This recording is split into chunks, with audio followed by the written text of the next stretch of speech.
Yo, what's going on, guys? Good morning. So, going for a walk and thinking about $100 million dreams.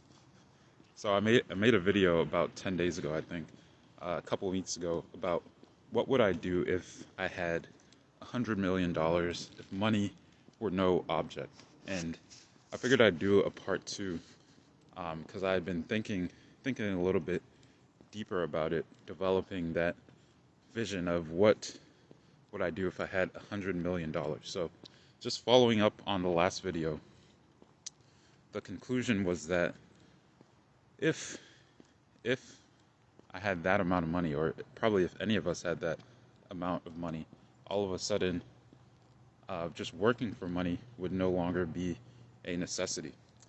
Now, working for purpose would be the necessity, because there's so many people who make a lot of money and then are miserable. They make a lot of money and then they just become a worse version of themselves, a worse version of who they already are. And it's because they didn't really have any purpose any purpose behind that ambition. And so all of their purpose was wrapped up in the money that they were making. Lottery ticket winners, for example. But anyway, so the question would be, what purpose would I fulfill? What problem would I solve? And the conclusion I came to is the problem I would solve is the problem of the masculine identity crisis of the modern day. So,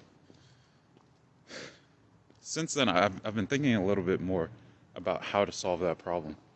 So, in the last video, I talked about, I think I would write a book about how to be a mature man, a mature masculine man, and also create a training or self-development program for men where they could discover, develop, and deploy their gifts.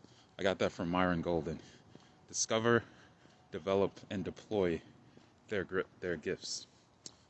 And I chose that problem because I think that that's the crux of so many other problems in the world. I think if men were right, then a lot of other things would be right. And I really like what Miles Monroe said on this topic, where a lot of people say that a man is the head of the household. Miles Monroe said the man is not the head of the household, the man is the foundation of the household, because everything is held together by the man. Um, and and he's the support. He's the support for everybody in the household, for his wife, for his children, that kind of thing. And if you look all throughout society, it's men who conceived and who created cultures since time immemorial. So I think a lot of the cultural issues we face today, and even problems with technology that we face today, many problems, even mental health problems, could be solved by men knowing who they are and being who they are and giving their gift to the world. So, further developing that. So what I've noticed is there are a lot of influencers out there, a lot of masculine influencers, a lot of male self-improvement influencers out there. And I think a lot of them have a lot of good things to say. Um, Probably the most popular in recent history is Andrew Tate. Um, and there are many of that ilk. And I think a lot of them have a lot of good things to say. It has seemed to me, though, that there's this emphasis on achievement, this emphasis on making money, on getting in better shape, and on getting a bunch of women. And there's nothing inherently wrong about that, about getting in better shape, getting more money, and getting better with women. I don't think there's anything wrong with those things. The only issue is, I think, is kind of the issue I alluded to earlier, is this issue of purpose. Is once you get those things, now what do you do? Like, now, once you accomplish all of those things, what are you supposed to do? Because you have all the things that you wanted, but now who are you, though? You have all of these things, but Is that your foundation, the things that you have? So I think a great place to look, which is what I was thinking about, is is the who is somebody who's had all of those things? Because I definitely wouldn't say that it's wrong or anything to have to get a bunch of money, to be in good shape, to have power, to have influence, to have women attracted to you. I don't think any of those things are wrong. Um, but is there something deeper? Is there something more fundamental than all of that? And so the thing that or the person who I was led to is one of the people who had all of those things, who was one of the richest men to ever live, one of the most powerful, and who had access to pretty much any woman that he wanted, and that's King Solomon. So King Solomon, as far as we know, as far as the Bible says, was the richest man and the wisest king who ever lived. And he had like a thousand wives. And according to what I know, if the amount of money that he had was to be translated to modern day dollars, he would be a trillionaire. So pretty much like the richest man who's ever lived. And so King Solomon, God came to King Solomon in a dream and asked King Solomon to ask of him whatever he wanted, and he would receive it. Because his father, King David, was which we also talked about in a previous video, his father, King David, was a wise, or was a man after God's own heart. He had left a legacy of loving God, following his commandments, and so his son was blessed as a result from that. And but then also his son, he taught his son the ways that he had learned. He taught his son the laws of God. And so Solomon was also faithful, and he also followed the commandments and the laws that God had given to David. And because of that, because of the sacrifices that he made, God came to him and asked him anything that he wanted, he could have. And the thing that Solomon asked for interested me, because he could have asked for all of these things that men today, or men at large, men for all of time have wanted, which is money, power, respect, women. I would say that's generally speaking what every man out there throughout time has wanted. So to defeat my enemies, to have access to whichever women that you wanted, and to be respected by your peers, and to have all of the money in the world, to be the richest person in the world. So Solomon could have asked for any of those things, King Solomon. But instead, he asked for wisdom. He asked for wisdom. He asked because he was given this great responsibility to be king over Israel, to be king over God's people, the Israelites. He was given this great responsibility, and he felt like he wasn't up to the task. I think in one translation he says, "I am but a child, and your people are so great. Please grant me the wisdom so that I could be, grant me the understanding and the wisdom so that I could be a good king to serve this people, this great people that you've given me to serve." And so that's not what I'm guessing. If God came to you, if God came to me, if God came to any of us and essentially gave us a genie's wish, whatever we wanted, I'm willing to guess 99.99999% of men, but for that matter, any people, would not have asked for that, would not have asked for wisdom. But Solomon asked for wisdom. And it says, the Bible says, because he asked for wisdom and didn't ask for his enemies to be defeated, or for riches, or for glory, or for power, or anything like that, because he asked for wisdom, he got all of those things added as a bonus. And like I said, he was one of the richest kings ever, um, one of the richest kings ever, one of the wisest kings ever, one of the most powerful, and he had like 1,000 wives, 1,000 wives and concubines. So because he was so humble and asked for wisdom, he got all of those things added as a bonus. So he had everything that any man could have dreamed of. And later on in his life, he sort of so I kind of alluded to that, like he had 1,000 women, 1,000 wives and concubines, and he sort of got into things that weren't of God. He started worshiping other gods. He started going off the path of the commandments and the rules, the discipline that his father David gave him. And he started kind of just letting himself be open to the influences around him, to the women who were worshiping other gods, who had all kinds of crazy rituals that they were into, orgies, all of this kind of stuff, essentially indulging in that lifestyle of a powerful man. And he gave himself away to that world.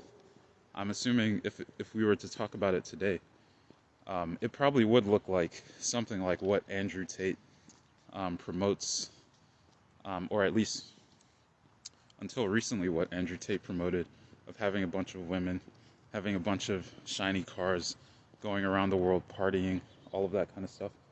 And which is, like I said, probably the dream of the average man. If the average man could have access to that, I think most of us would take advantage.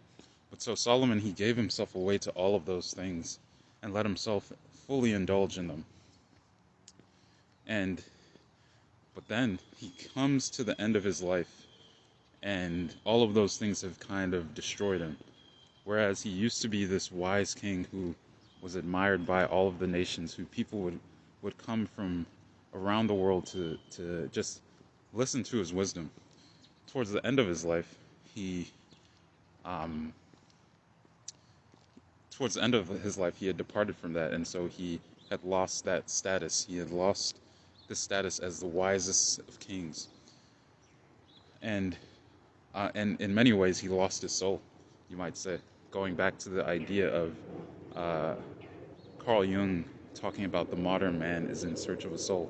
So in many ways, he lost his soul while pursuing all of those things. And what's interesting to me is King Solomon, he wrote the books of wisdom, Proverbs and also Ecclesiastes. So he wrote Solomon when he was a young man, and he was following God's ways.